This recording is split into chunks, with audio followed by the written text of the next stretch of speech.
Yo le pido que me acompañe a la carta a los Hebreos, capítulo 10, versículo 35 al 36. Carta a los Hebreos, capítulo 10, verso 35 al 36. Dice la palabra de Dios: No perdáis pues vuestra confianza, que tiene grande galardón, porque os es necesaria la paciencia, para que, habiendo hecho la voluntad de Dios, obtengáis la promesa. En muchas ocasiones conseguimos la vida cristiana como una pendiente que va en un ascenso constante y sostenido hasta llegar a la cima, hasta llegar a su clímax. Y aunque concedo que es apenas justo que sea de esta manera, y hay muchas razones para pensar de que es así. De hecho, aquel pasaje que dice que somos transformados de gloria en la misma imagen, como por el Espíritu del Señor, se refiere precisamente a eso, a que nuestro avance en el Señor debe ser constante y progresivo. Cada creyente es como una especie de proyecto de construcción divino en el cual el Señor, por medio de su Espíritu, trabaja. Y se espera que cada creyente evidencie, por medio de caminar y por medio de sus esfuerzos enfocados hacia la santidad, los resultados de esta obra que viene haciendo el Señor.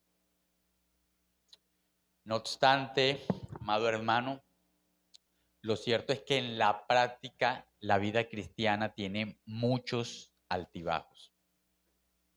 Hay momentos de plenitud y de progreso, otros en los cuales el avance no es como lo esperaríamos y otros en los que simplemente no hay avance. Lastimosamente, uno de los rostros con los cuales el pecado todavía hace su aparición en nuestra vida es por medio de la incredulidad y del letargo. Aún las emociones que deberían tener el único objetivo de dar gloria a Dios no siempre ayudan en esta tarea. En muchas ocasiones se vuelven en nuestra contra. Nuestras emociones son altamente volátiles, nos hacen ser seres cambiantes. Así que esta mañana, mediante este sermón, no pretendo normalizar estas conductas. Sin embargo, sí quisiera que meditemos en lo que la palabra de Dios tiene que decirnos respecto a este tema a través de todo su consejo divino. La doctrina de la suficiencia de las Escrituras, aquella que dice que la palabra de Dios es suficiente para todo, que nos gobierna y que es la palabra de Dios, tiene mucho que decirnos respecto a este tema, sin importar en cuál sea la circunstancia en la que nos encontremos en este momento. Debemos confiar en ella. Para ello, mi querido hermano, hemos colocado en esta mañana nuestro foco en el texto de la carta a los Hebreos, cuyos destinatarios, como lo muestra el pasaje, son un grupo de creyentes de procedencia judía que no es identificado con claridad. De hecho, el autor tampoco lo es identificado, pero creemos por lo que dicen los estudiosos, por lo que dicen los que han estudiado más este tema, es que muy probablemente el autor a la carta a los Hebreos sea el apóstol Pablo a su paso por Roma. Es una conjetura, pero lo cierto es que no estamos seguros de quién escribió la carta a los Hebreos.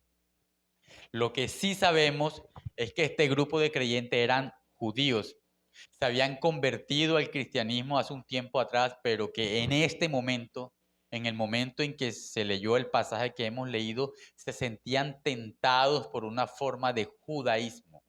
Se sentían tentados a volver a esas viejas costumbres, se sentían tentados a volver a ese ceremonialismo del cual habían salido. En otras palabras, los hermanos de la iglesia conformada por los hebreos querían volver a su antigua vida, querían retraerse de haber confesado La puerta del desánimo y la desmotivación espiritual estaba abierta justo frente a ellos y ellos estaban pensando en atravesar por ella. Estos hermanos habían pensado que la profesión de fe era algo infructuoso y algo sin sentido, algo que no tenía provecho alguno. A lo cual, como lo veremos, el autor de la carta a los hebreos les advierte que esto los ponía en riesgo de rechazar a Cristo después de haberle confesado. Los ponía en riesgo de convertirse en apóstatas.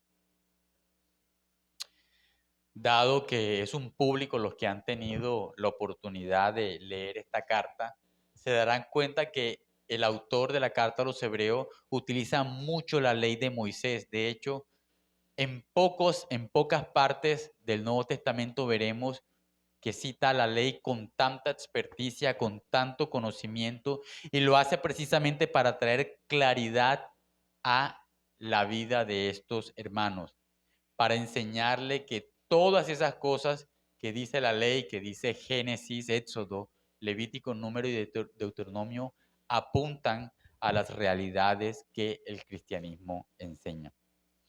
Todo esto, mi querido hermano, lo hace para que entiendan que no tiene sentido el volverse atrás, que no tiene sentido volver al ritualismo, volver al judaísmo, que Cristo era digno de toda su confianza, que había recompensa para su trabajo y más importante aún, que valía la pena perseverar en el camino de la fe. Eso es lo que el autor de los Hebreos quiere demostrarle a estos hermanos. Así que el título de este sermón en esta mañana, si toma apuntes, pues puede hacerlo en este momento. Se llama precisamente de esta manera, persevera. Vamos a meditar en las palabras del autor de los Hebreos de esta carta, que como les dije al principio va dirigida a los creyentes hebreos. Pero antes de abordar este tema y los puntos del mismo, quiero que preguntémonos qué significa perseverar. Vamos a estar hablando de ello, pero es bueno antes de hacerlo saber qué es lo que significa. Hice el ejercicio y lo busqué en un diccionario.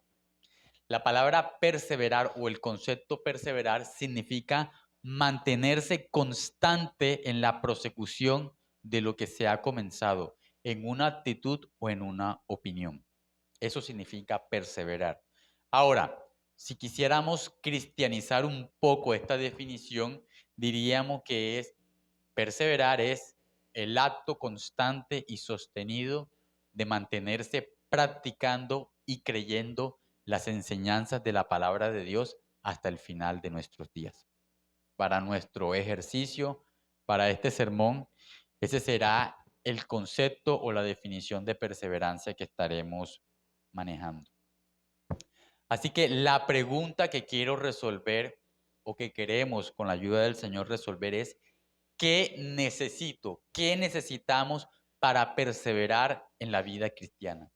Esa será la pregunta que trataremos de responder en esta mañana a la luz del pasaje que hemos leído.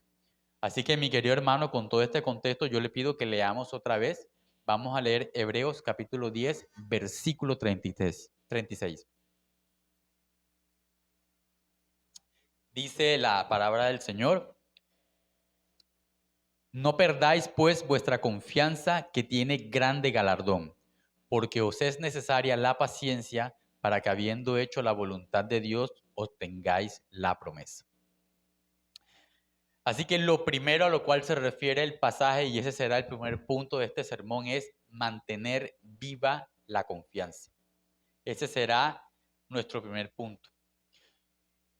Cuando hablamos de confianza en nuestro texto, nos referimos a la creencia de la fiabilidad y la credibilidad y la honestidad de Dios como el fundamento de nuestra fe. A eso nos referimos cuando hablamos de confianza. La confianza siempre va dirigida hacia alguien que creemos es capaz y tiene todos los recursos para cumplir lo que ha prometido. La confianza no se trata de algo abstracto, de algo carente de forma. Por eso no podríamos decir que nuestra confianza está en el universo o que está en la vida. No podríamos decir, yo sé que el universo tiene algo para mí. Es una frase totalmente absurda y ridícula. El universo no puede saber cuál es mi destino y no puede de ninguna manera encaminar todos los recursos a que el destino, mi destino o mi caminar sea guiado. La vida tampoco puede hacerlo. La vida es un ente irracional. La confianza siempre tiene que ir dirigida hacia alguien. Siempre debe recaer sobre alguien. Así que cuidadosamente el autor de los Hebreos coloca la confianza como lo primero en su lista de consejos con los cuales quiere exhortar a los creyentes que se encontraban en una condición de duda. La confianza es lo primero. Y mi querido hermano, no es extraño que lo haga.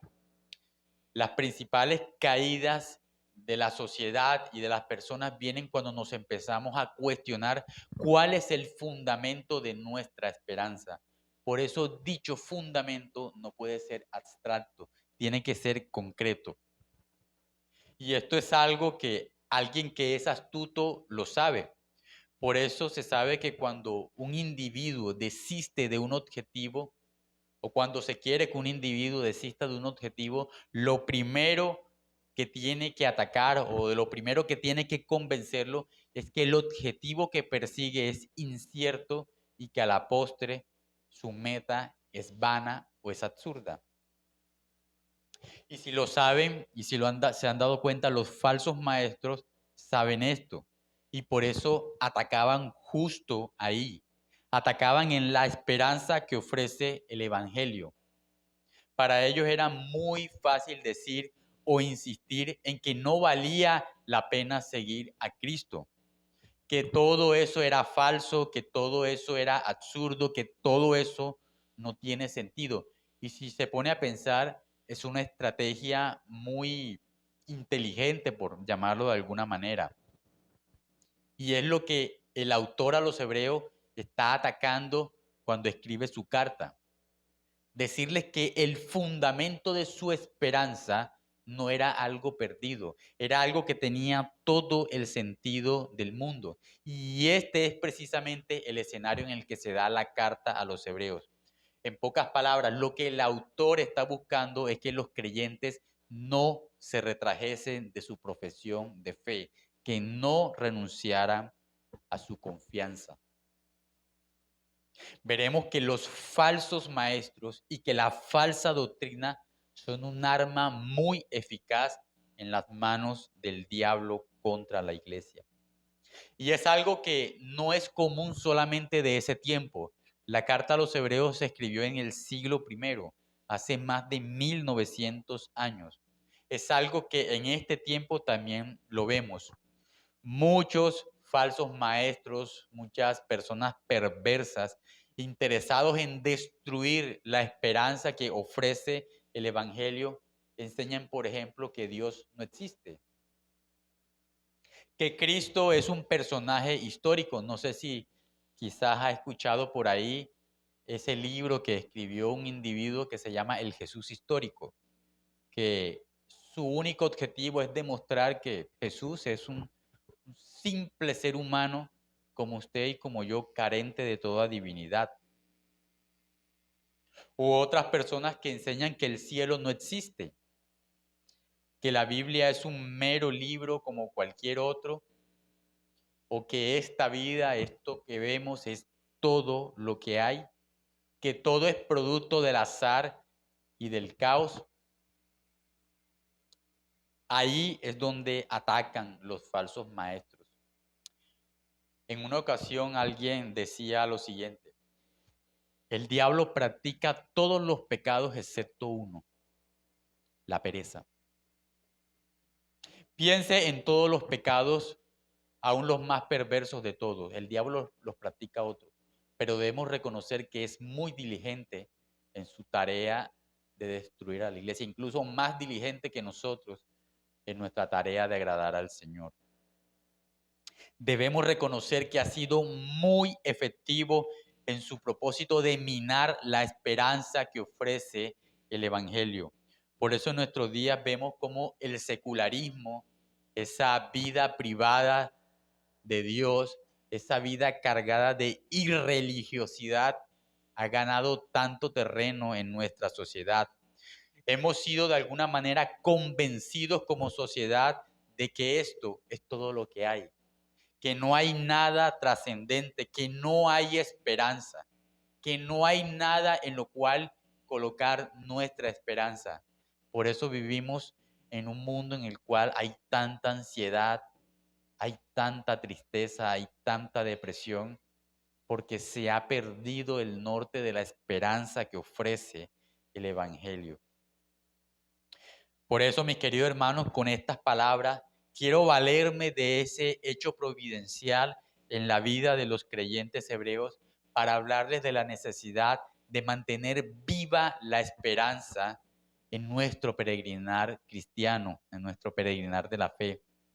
Recordemos lo que dicen las Escrituras en la carta a los Romanos, que todo lo que se escribió en el pasado, todas esas escenas que pasaron hace siglos en la Escritura se escribieron con un propósito para nuestra enseñanza, a fin de que por la paciencia y la consolación de las Escrituras tengamos ¿qué? Esperanza. La Biblia es un precioso regalo que Dios nos ha dejado y debemos valorarlo, porque tiene el objetivo de enseñarnos y de que no perdamos nuestra esperanza. Y eso es lo que quiero hacer en esta mañana. Creo que todos están de acuerdo conmigo cuando afirmo que no podemos ser creyentes sin confiar en Cristo. Es como un cristianismo sin Cristo. Es algo que no tiene sentido. Yo creo que nadie en este auditorio se va a levantar y a cuestionarme y a decirme que estoy equivocado. Creo que cristianismo se trata de Cristo, de confiar en Él, de acudir a Él. La confianza en el Señor es necesaria en este camino. Debemos recordar también lo que dice esta carta. El que se acerca a Dios es necesario que crea que le haya. Si no creemos que hemos hallado a Dios, pues estamos perdiendo nuestro tiempo. Y este es el primer asunto en el cual debemos ocuparnos. Es la pregunta cardinal para determinar si nuestro perseverar en la fe es auténtico o no. El apóstol Pablo dijo que por esto mismo trabajamos y sufrimos oprobio, porque esperamos en el Dios viviente, que es el Salvador de todos los hombres, mayormente de los que creen. Primera de Timoteo, capítulo 4, versículo 10. Por tanto, amado hermano, el cuestionamiento al cual me refiero en esta mañana es: ¿realmente hemos depositado nuestra confianza en Cristo? ¿Es Cristo lo que inspira y mueve mi cristianismo? Esa es la pregunta en la cual quisiera que meditemos en esta mañana.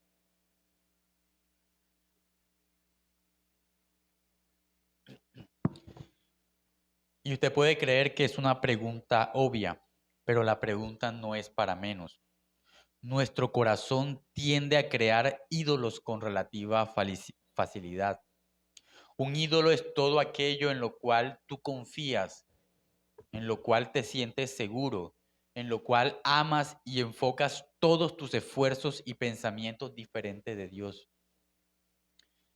¿Qué es lo último en lo que piensas antes de acostarte? ¿Cuál es eso en lo cual consume la mayoría de tu tiempo, en lo cual te enfocas? ¿Qué es eso que buscas con tanto esfuerzo? Si no es Dios, es un ídolo. Un ídolo sumado a un corazón engañoso es una combinación del cual ciertamente tenemos razones para cuidarnos. ¿En qué ídolo podríamos estar colocando nuestra confianza hasta este día? ¿Has puesto tu confianza en tu fuerza, en tu vigor? ¿La has puesto en tu dinero, en tu imagen, en tu reputación? ¿Has puesto tu confianza en algún hombre? Confiar en un ídolo desde la perspectiva bíblica es la cosa más ridícula y absurda que existe. Literalmente es reemplazar a Dios por las cosas que fueron creadas. Es lo mismo que hicieron los indígenas cuando llegaron los españoles acá. Cambiar ollas de oro por espejitos. Es una cosa, es una transacción sumamente absurda.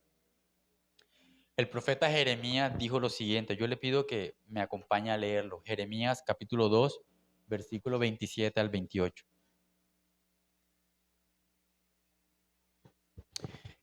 Que dicen a un leño, mi padre eres tú, y a una piedra, tú me has engendrado, porque me volvieron la cerviz y no el rostro. Y en el tiempo de su calamidad dicen, levántate y líbranos. ¿Y dónde están tus dioses que hiciste para ti? Levántense ellos a ver si te podrán librar en el tiempo de tu aflicción, porque según el número de tus ciudades, oh Judá, fueron tus dioses. Aquí ninguno, estoy completamente seguro, que se arrodilla frente a una imagen de yeso. Creo que pues de eso estoy seguro, pero el hecho de que no lo hagamos no quiere decir que no tengamos ídolos.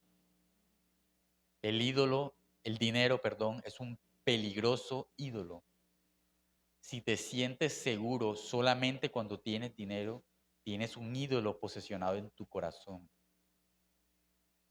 Tu fuerza en la cual podrías estar gloriándote junto a tu salud, con el pasar del tiempo se deteriorará, se irá apagando. Las riquezas en las cuales te sientes seguro, ten por cierto que son sobremanera inciertas.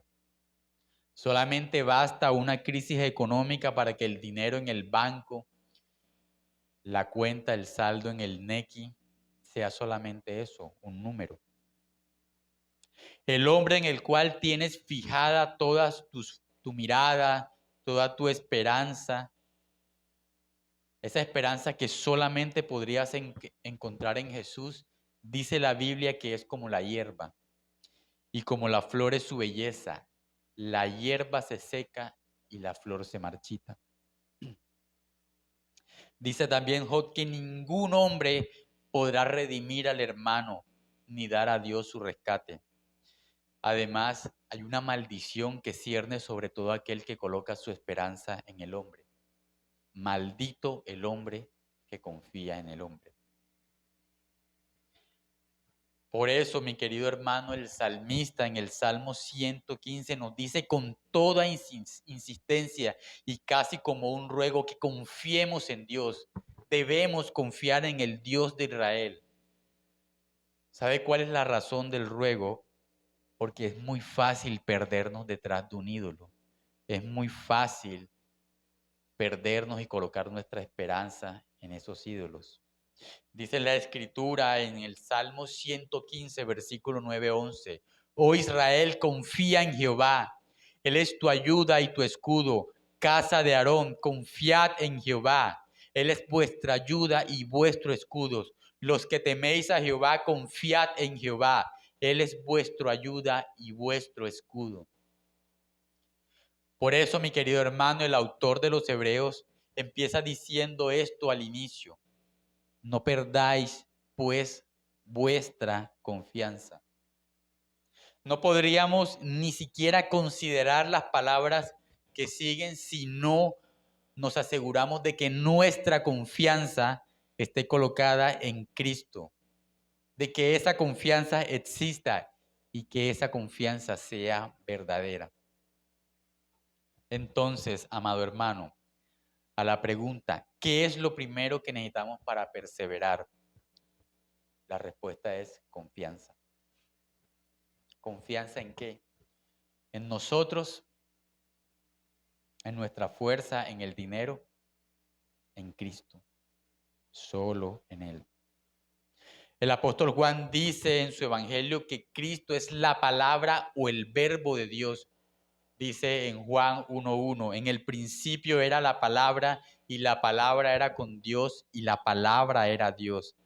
¿Crees a la palabra de Dios que los santos hombres de Dios hablaron siendo inspirados por el Espíritu Santo? ¿Crees a lo que dice la Biblia?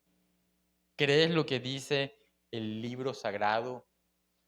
Cristo es conocido como el testigo fiel y verdadero. Es conocido como la sabiduría de Dios, en quien están escondidos todos los tesoros de la sabiduría y el conocimiento. Aquel que es digno de toda nuestra confianza y poderoso para sostenernos mientras caminamos hacia la gloria eterna. Por eso, amado hermano, no estás perdiendo nada si confías en Él. Es más, lo estás ganando todo. No renuncies a ellos, por más que Satanás te invite o te sugiera que es algo sin sentido o que no vale la pena confiar. Lo cierto es que hay galardón, hay premio, hay recompensa para tu confianza.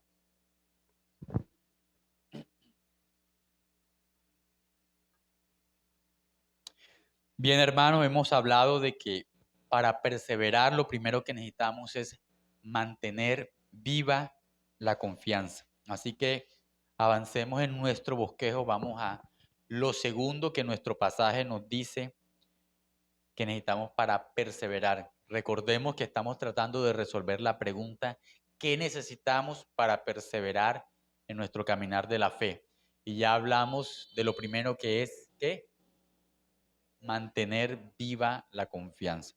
Lo segundo es ejercitarnos en la paciencia.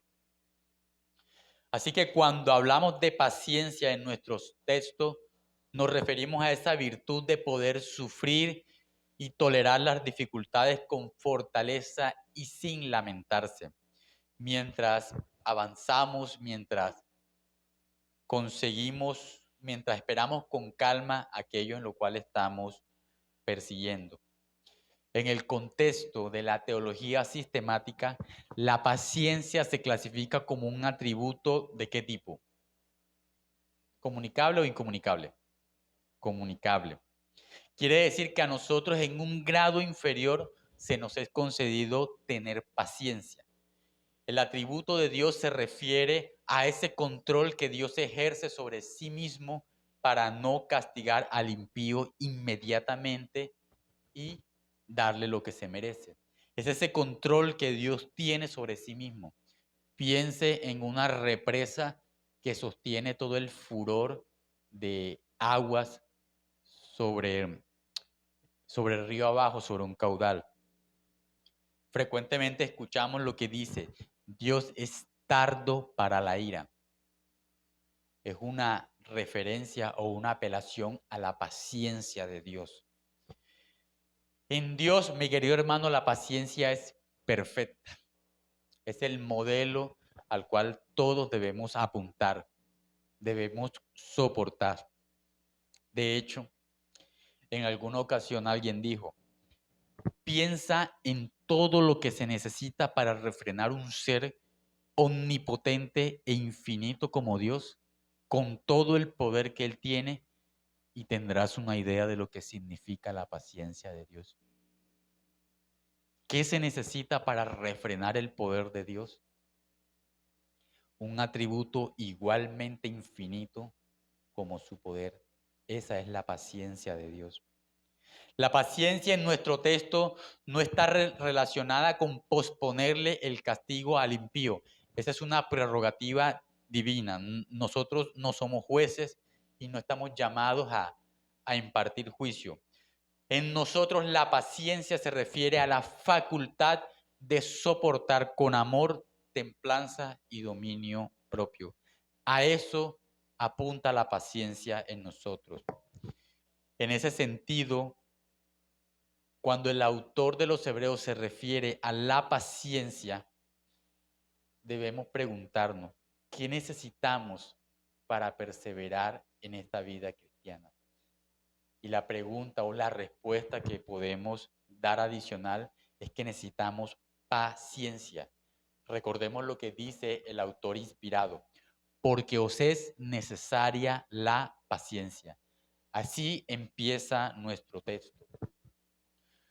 Nuestro Dios sabe que para que sus hijos avancen en el caminar de la fe, necesitan paciencia. Esta virtud es sumamente necesaria debido a que hay muchas circunstancias en la vida en la cual se requiere una actitud impasible para mantenernos dentro de la senda. Es ese avanzar de la fe sostenido hacia la gloria eterna.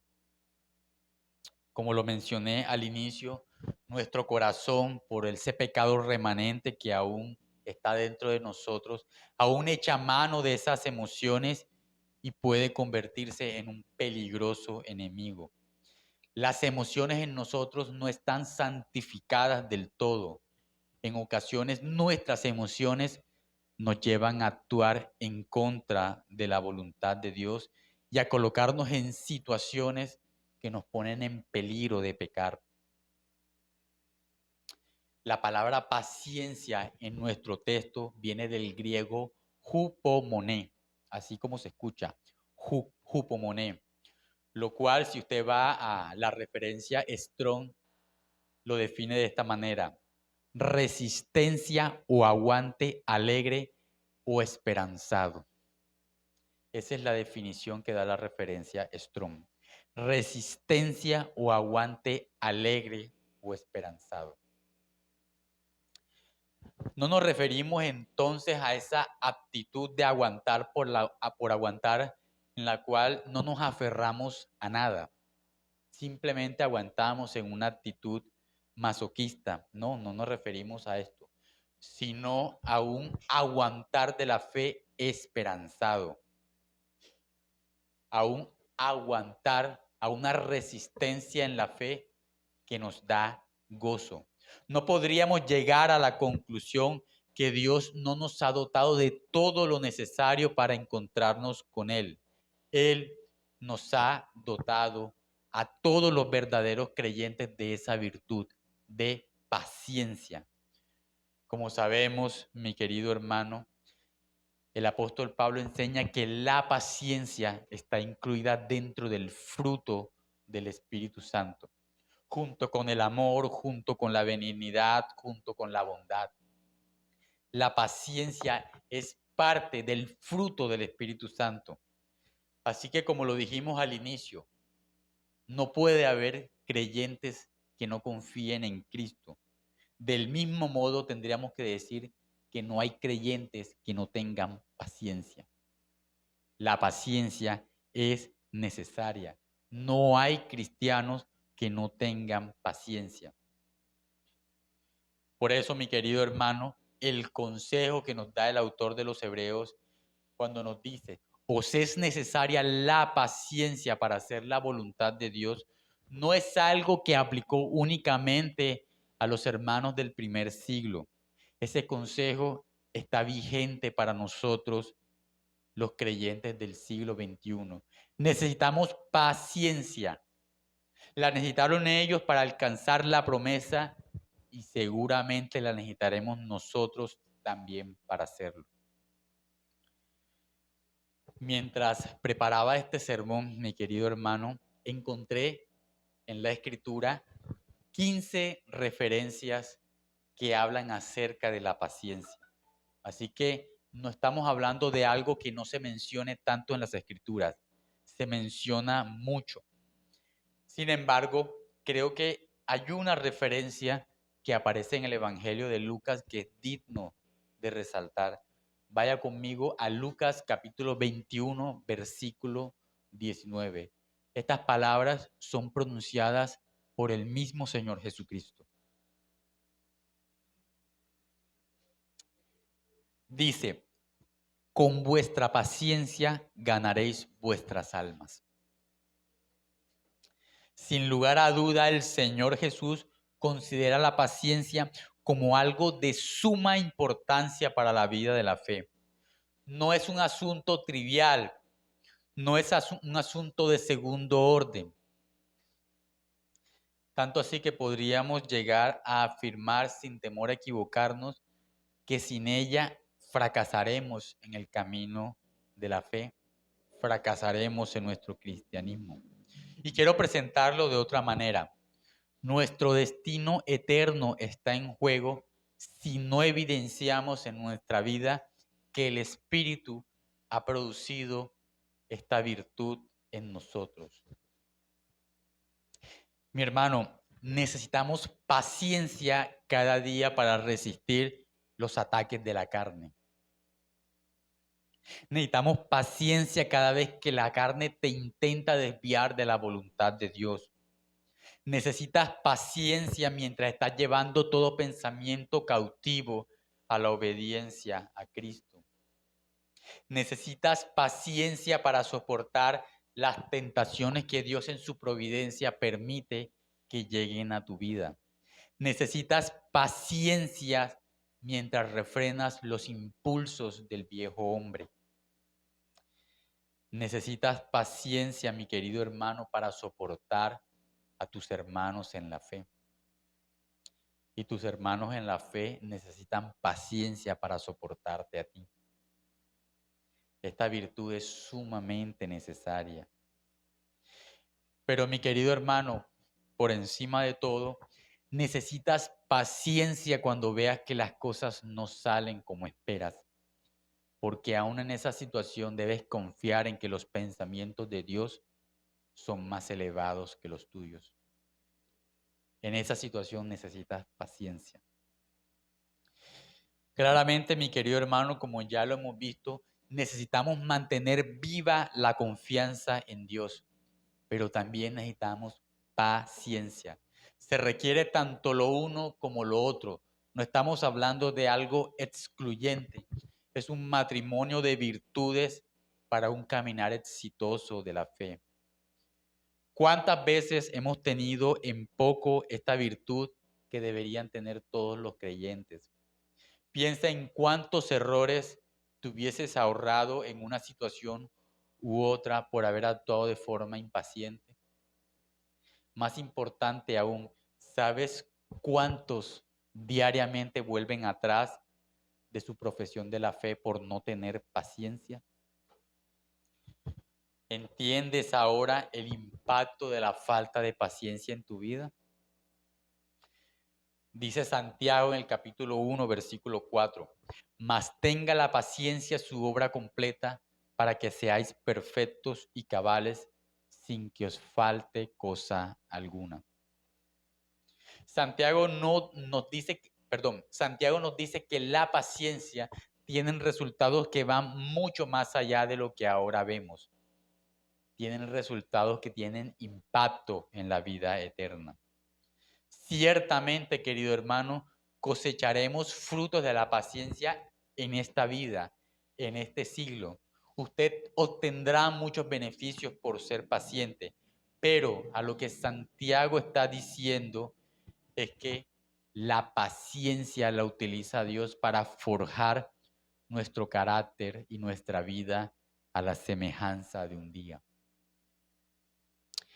Llegará un día que diremos lo que leímos al final en el texto con que iniciamos este culto, que se encuentra en Salmo 17, versículo 15. En cuanto a mí, veré tu rostro en justicia. Estaré satisfecho cuando despierte a tu semejanza. Y eso será posible si tienes paciencia y confianza en tu vida. Así que, amado hermano, no subestimes la obra de la paciencia en tu vida.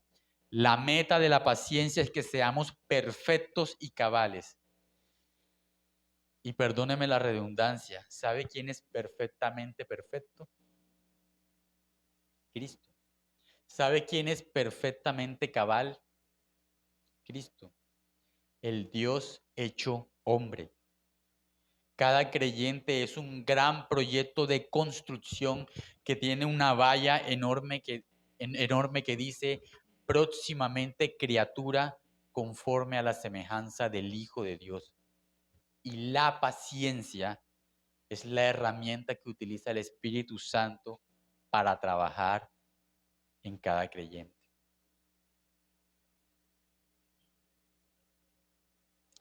Así que mi querido hermano, si tú eres creyente, tienes que esperar tribulaciones en tu vida. Como lo dije al inicio, tienes que esperar que a veces las cosas no salgan como espera. Porque el objetivo primario de Dios, mi querido hermano, es que desarrolles paciencia en tu vida. ¿Por qué? Porque la prueba de la fe produce paciencia.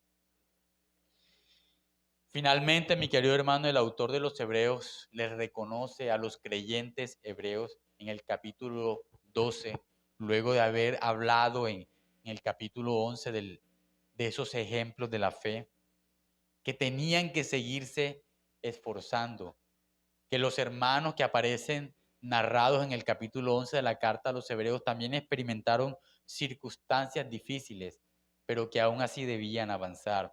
Vaya conmigo a Hebreos capítulo 12, versículo 1 al 3.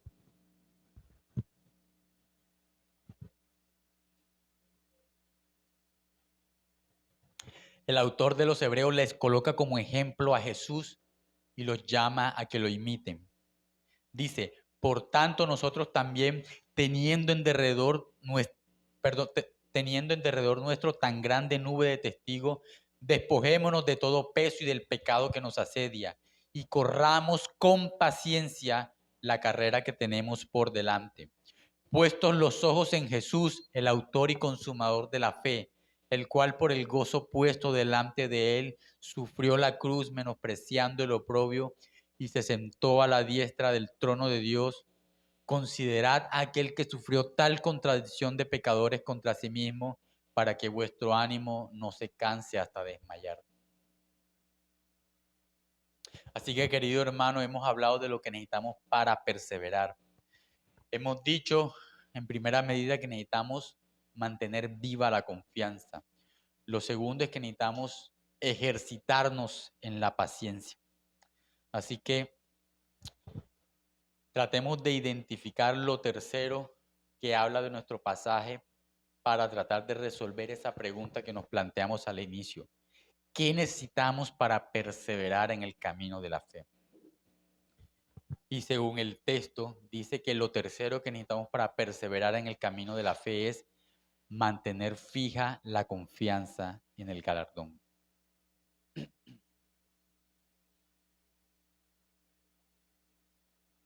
Leamos una vez más nuestro texto. Hebreos capítulo 10, versículo 35 al 36. Dice, no perdáis pues vuestra confianza que tiene grande galardón, porque os es necesaria la paciencia para que habiendo hecho la voluntad de Dios, obtengáis la promesa. Si leímos bien el texto, querido hermano, debimos habernos dado cuenta que el autor hace referencia en dos ocasiones al premio en este pasaje. Dice que debemos seguir confiando y que nuestra confianza tiene galardón, que nuestra paciencia tiene galardón. Entonces, si el autor de los Hebreos hace referencia al galardón, nosotros no deberíamos igualmente mantener la mirada fija en ese galardón. Lejos de concebir la vida cristiana como algo desinteresado, en lo cual no esperamos nada de Dios al final del tiempo, veremos que el autor nos estimula a todo lo contrario. Nos dice que no debemos ver la vida cristiana como algo en lo cual no perseguimos nada. Él le está diciendo a los destinatarios que su confianza en Dios sería recompensada, que su paciencia también lo sería. Entonces, amado hermano, debemos mantener viva la mirada en el galardón. Pero bueno, es bueno también colocar una precisión en este punto. Dios no nos debe nada a nosotros. Eso debemos recordarlo siempre. Aunque nuestra obediencia sea perfecta, aún así Dios no nos debe nada. Si el siervo hace todo lo que tenía que hacer, sigue siendo un siervo inútil, no merece nada. Eso es bueno tenerlo claro. No obstante, mi querido hermano, en virtud de la gracia, recordemos lo que significa gracia, favor inmerecido a personas que no lo merecen. En virtud a ese pacto de gracia, Dios permite que individuos que no lo merecen sean recompensados en virtud a sus obras. La salvación no es por obras, es por gracia. Pero Dios sí otorga recompensa por nuestras obras.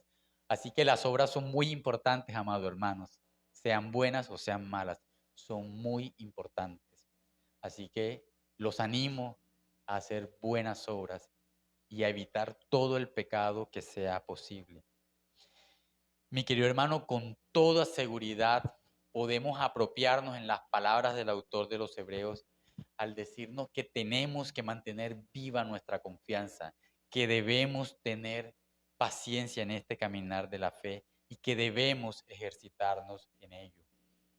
Pero también, amado hermano, que mantengamos fija la mirada en el galardón. Mira lo que dice el apóstol Pablo en la primera carta a los Corintios, en el capítulo 15, el versículo 19. Si en esta vida solamente esperamos en Cristo, somos los más dignos de conmiseración de todos los hombres. Busqué el pasaje en otra traducción en la cual creo que es un poco más claro. En la Nueva Traducción Viviente dice de esta manera: si la esperanza que tenemos en Cristo fuera solo para esta vida, seríamos los más desdichados de todos los mortales. En castizo, si no hubiese nada al cruzar de la muerte, si el cristianismo solo es para esta vida, apague y vámonos. No tendría nada sentido. Si no hubiese una resurrección al final del tiempo, mi querido hermano, la vida cristiana no serviría para nada. Mejor vámonos para la casa todo y esperamos. Como dice Pablo, comamos y bebamos, que mañana moriremos. Pero afortunadamente, mi querido hermano, nuestro Dios, por su sola gracia, resucitará nuestros cuerpos en el día final. ¿Y es eso una recompensa? Recuerde lo que dice la carta a los Romanos capítulo 6, versículo 23. Porque la paga del pecado es muerte, mas la dádiva significa regalo, mas el regalo de Dios es vida eterna en Cristo Jesús, Señor nuestro. Entonces, si la vida eterna es un regalo, no es coherente que mantengamos fija la mirada en el regalo, la recompensa que Dios promete al final de nuestro tiempo. Es totalmente coherente, es totalmente comprensible que nosotros vivamos, además de tener confianza en el Señor, además de tener paciencia, que mantengamos la mirada fija en el galardón. Dice la carta a los Hebreos también en el capítulo 11, versículos 24 al 26. Dice esto: por la fe Moisés, hecho ya grande, rehusó llamarse hijo de la hija del faraón, escogiendo antes ser maltratado con el pueblo de Dios que gozar de los deleites temporales del pecado, teniendo por mayores riquezas el vituperio de Cristo que los tesoros de los egipcios, porque tenía puesta la mirada en el galardón. Moisés, mi querido hermano, ese profeta que vivió hace más de 3000 años, tenía puesta la mirada en el galardón. Así que es completamente legítimo, mi querido hermano, como lo enseña el escritor, que en nuestro perseverar de la fe, aunque no lo merezcamos, fijemos la mirada en la recompensa que promete Cristo al final del tiempo, que Dios en su bondad le ha placido darnos a través de Cristo. Obviamente, mi querido hermano, en el pasaje que leímos, cuando habla del galardón se refiere puntualmente a la resurrección de nuestros cuerpos. No obstante, mi querido hermano, cuando leemos en Apocalipsis, versículo 2, versículo 26, dice algo respecto a la recompensa que es bueno que tengamos en presente. Mire lo que dice Apocalipsis capítulo 2, versículo 26. Al que venciere y guardare mis obras hasta el fin, yo le daré autoridad sobre las naciones y las regirá con vara de hierro y serán quebradas como vaso de alfarero, como yo también la he recibido de mi Padre.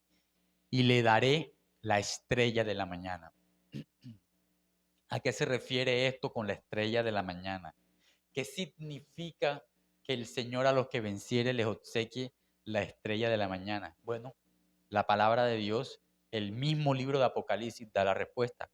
Vaya conmigo a Apocalipsis capítulo 22, versículo 16. Y quiero que leamos ese pasaje. Mire lo que dice. Yo, Jesús, he enviado mi ángel para daros testimonios de estas cosas en las iglesias. Yo soy la raíz y el linaje de David, la estrella resplandeciente de la mañana. ¿Se da cuenta de lo que está diciendo la Escritura? Cristo mismo está declarando que Él se daría en persona a sí mismo a todos aquellos que vencieren. Cristo es el galardón de galardones. No existe algo más valioso que Cristo. Está diciendo que Cristo promete tener una unión tan íntima con ellos que los bendecirá con su presencia especial, que los amará de una forma tan especial y sobrenatural que constituye cualquier, no hay nada mejor que Cristo. Cristo no solo promete una herencia, sino que Él mismo es la herencia del creyente. Si esto no es suficiente para nosotros, si esto no nos emociona, entonces no sé qué podría hacerlo. Este es el premio al supremo llamamiento del cual habla el apóstol Pablo en la carta a los Filipenses. Hermanos, yo mismo no pretendo haberlo ya alcanzado, pero una cosa hago, olvidando ciertamente lo que queda atrás y extendiéndome a lo que está adelante. Prosigo la meta, al premio del supremo llamamiento de Dios en Cristo Jesús. Filipenses capítulo 3, versículo 13 al 14. Mi hermano, esto no es una ficción, no es un cuento. Esto no es los cuentos de los hermanos Grimm donde siempre hay un final feliz, pero sabemos que es falso, no es cierto. Realmente el Señor promete una recompensa al final de nuestro caminar. Esto no es simplemente una historia bonita con un final feliz. Es algo real y cierto. Es una verdad que ahora abrazamos por fe, pero llegará el día cuando lo veremos. Llegará el día en que Cristo estará frente a ti con una corona de vida para recompensarte. Eso es algo cierto, no me lo estoy inventando. Es algo realmente que pasará en algún momento. Pero mientras tanto, estamos llamados a divisar el galardón. Así que, mi querido hermano, a la luz de todo lo dicho, tratamos de responder una pregunta. ¿Qué necesitamos para perseverar en nuestro camino de la fe? Y dijimos, número uno, que necesitamos mantener viva la confianza. Dijimos, número dos, que necesitamos ejercitarnos en la paciencia. Y número tres, mantener fija la mirada en el galardón. Así que con todo lo dicho, pues les exhorto en amor a perseverar, a seguir adelante. Debemos seguir confiando en Cristo y en su palabra, seguir caminando con paciencia la senda de la fe mientras contemplamos el galardón. Aunque los demás dejen de avanzar, tú sigue avanzando, sigue haciéndolo. Aunque el mundo y la cristiandad en general se desboquen a la apostasía, a la rebelión contra Dios, a la falsa doctrina, aún así debemos seguir adelante. Aunque seguir a Cristo no sea la moda, aún así debemos seguir adelante. Aunque estés sufriendo, aunque estés de luto, sigue adelante. Sé fiel hasta la muerte y el mismo Señor te dará la corona de vida. Corre con paciencia el camino de la fe. El Señor bendiga su palabra. Vamos a orar y entonemos el himno Yo sé en quién he creído.